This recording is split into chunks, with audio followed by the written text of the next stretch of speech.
Selamat pagi Taruna, bertemu kembali dengan saya pada materi komunikasi isyarat di mana pada pagi ini kita akan membahas tentang metode perisyaratan. Nah, di dalam pendahuluan ini kita ingin menyampaikan isyarat panggilan umum ya, atau panggilan untuk stasiun yang tidak kode isyarat internasionalnya tidak memiliki beberapa tidak kita ketahui lah. Jadi kode isyarat internasional memiliki beberapa metode ataupun cara yang dapat digunakan di dalam pelaksanaannya, yaitu antara lain isyarat bendera. Ya, beberapa waktu yang lalu saya sudah menyampaikan isyarat-isyarat apa saja yang diperbolehkan. Nah, ini kita bahas kembali lagi, yaitu isyarat bendera, isyarat cahaya, isyarat bunyi, suara manusia, radio telegrafi, radio teleponi, isyarat Morse. Dalam bab ini akan dijelaskan semua metode di atas satu persatu kecuali isyarat dengan menggunakan suara manusia yang langsung kami jelaskan secara singkat. Jadi isyarat dengan menggunakan suara manusia dilaksanakan dengan menggunakan pengarah suara agar dapat terdengar jelas oleh si penerima berita yang tentunya memiliki jarak yang sangat terbatas. Bila mana memungkinkan bahasa yang digunakan adalah bahasa yang biasa digunakan baik oleh pengirim berita maupun si penerima. Tapi bila timbul kesulitan dalam bahasa, maka kelompok kode isyarat internasional harus dikirim dengan menggunakan tabel ejaan ataupun fonetik ya. Kemarin kita sudah ajarkan A itu alfa, B Bravo, C Charlie, dan seterusnya sampai dengan Z Zulu. Yang pertama adalah kita akan membahas tentang isyarat bendera ya. Secara umum ditentukan bahwa ada satu deretan kibaran bendera yang boleh diisyaratkan pada saat pengibaran. Jadi setiap bendera ataupun kelompok bendera harus tetap berkibar sampai ada jawaban dari stasiun penerima. Nah, apabila pada satu tali bendera diisyaratkan lebih dari satu kelompok, maka kelompok-kelompok itu harus dipisahkan dengan tali pemisah ataupun tagline tadi ya. Stasiun pengirim harus mengibarkan bendera di tempat yang sedemikian rupa sehingga mudah dilihat oleh stasiun penerima. Dapat dilihat dengan jelas dan bebas daripada gangguan asap tebal. Jadi, satu set bendera isyarat internasional terdiri daripada 40 buah bendera. Nah, kemarin sudah kita bahas ya.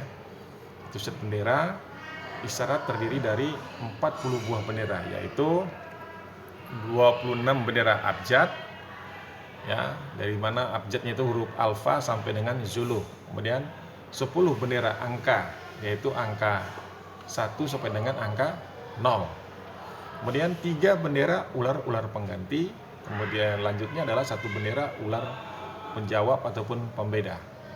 Nah, beberapa hal yang harus kamu ketahui sehubungan dengan pengisyaratan dengan menggunakan bendera adalah cara memanggil ya. Isyarat identitas ataupun call sign dari stasiun yang dituju dikibarkan bersama dengan isyarat Yankee Papa. Apabila pengibaran isyarat tanpa isyarat identitas, maka panggilan dan berita ditujukan ke semua stasiun dalam jarak penglihatan. Jadi, tandakan Yankee Papa. Bendera Yankee dan bendera Papa kita naikkan. Nah, jika kita ingin mengetahui isyarat identitas stasiun lain, maka dapat dikibarkan isyarat sebagai berikut. Ya, misalnya Victor Foxtrot. Ya, Anda harus mengibarkan, maksudnya apa? Kalau kita sudah naikkan bendera Victor Foxtrot ini bersamaan, Anda harus mengibarkan isyarat identitas Anda. Kemudian Charlie Sierra. Ya, apakah nama panggilan atau isyarat identitas kapal ataupun stasiun Anda? Nah, setelah mengibarkan isyarat tersebut di atas, Anda harus mengibarkan isyarat identitas Anda sendiri. Ya, kalau kita sudah tanya, namanya siapa? Nama kapalnya apa? Dikirimkan kode isyaratnya. Kemudian kita pun harus menaikkan kode isyarat kita juga. Ya, nah nanti pada pertemuan tatap muka, saya akan memberikan contoh bagaimana prosedur yang cara memanggil dan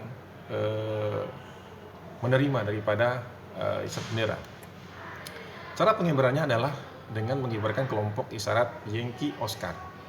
Ya, saya ingin berkomunikasi memakai titik-titik ya, dengan kapal yang baringannya titik-titik. Nah, nanti baringan ini dalam derajat ya dari saya. Contoh, Yankee Oscar 1. Saya ingin berkomunikasi memakai isyarat bendera. Kemudian di situ ada contoh lagi Yankee Oscar 2, saya ingin berkomunikasi memakai suara manusia ataupun megafon.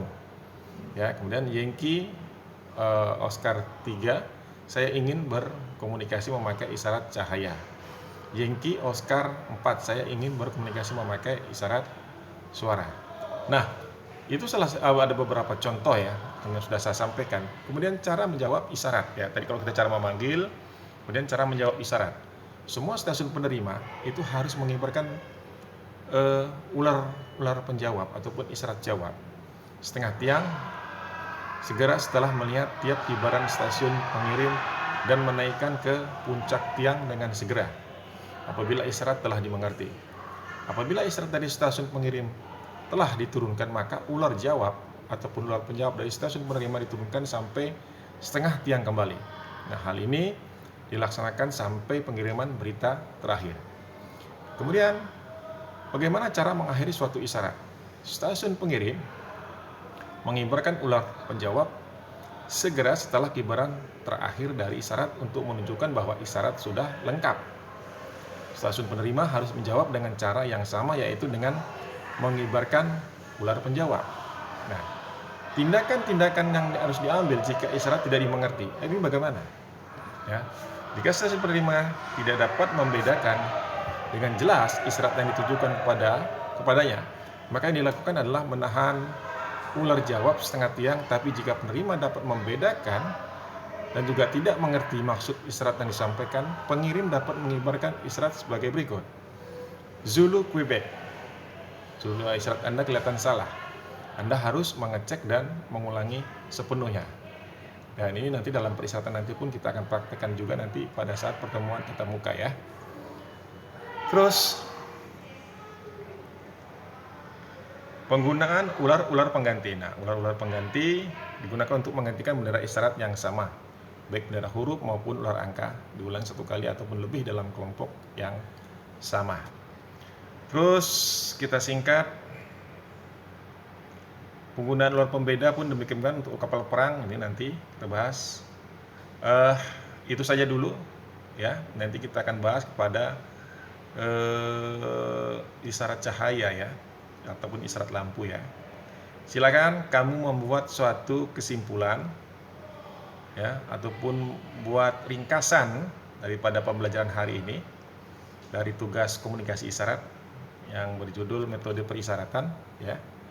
Di dalam selembar kertas kemudian difotokan apa-apa yang sudah saya sampaikan tadi, kemudian kamu simak pembelajaran video tadi yang bisa kamu ingat, kamu serat, kamu tulis dalam selembar buku, tulis nama dan kelas, kemudian kamu fotokan, kirim ke Classroom ya, ke Google Classroom ya. Terima kasih, itu aja yang bisa saya sampaikan pada pagi ini, pada pertemuan kali ini.